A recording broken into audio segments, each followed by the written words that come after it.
कर्ण के जन्म की पूरी कहानी महाभारत के आदि पर्व में विस्तार से मिलती है। परंतु बहुत से लोग ये नहीं जानते कि कर्ण आखिर सूर्य के पुत्र कैसे कहलाए। कर्ण के सूर्य पुत्र कहलाने के पीछे बड़ी ही रोचक कथा है।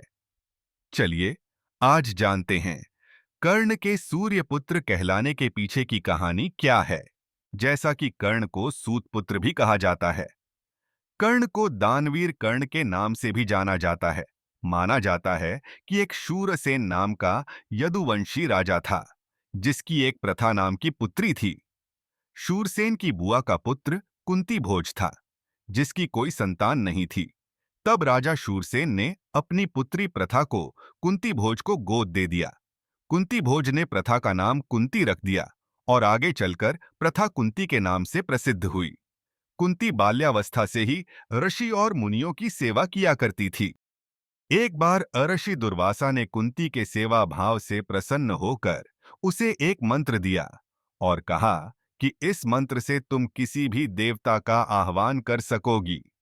जो भी देवता इस मंत्र से तुम्हारे सामने प्रकट होंगे, उसी देवता से तुम्हें पुत्र रत्न की प्राप्ति होगी।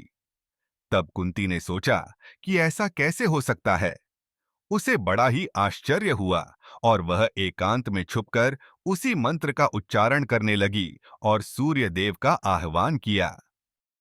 तब सूर्यदेव कुंती के समक्ष प्रकट हुए और उनके तेज से कुंती ने गर्भ धारण किया और एक बालक उत्पन्न हुआ। उसी बालक का नाम कर्ण था। कर्ण ने जन्म से ही तेजस्वी कुंडल व अभय कवच धारण किए हुए थे। कुंती कुंवारी थी तो समाज में कलंक और बदनामी के भय से उसने कर्ण को टोकरी में छिपाकर नदी में बहा दिया था। इस प्रकार सूर्य के तेज से उत्पन्न होने के कारण कर्ण को सूर्यपुत्र कहा जाता है।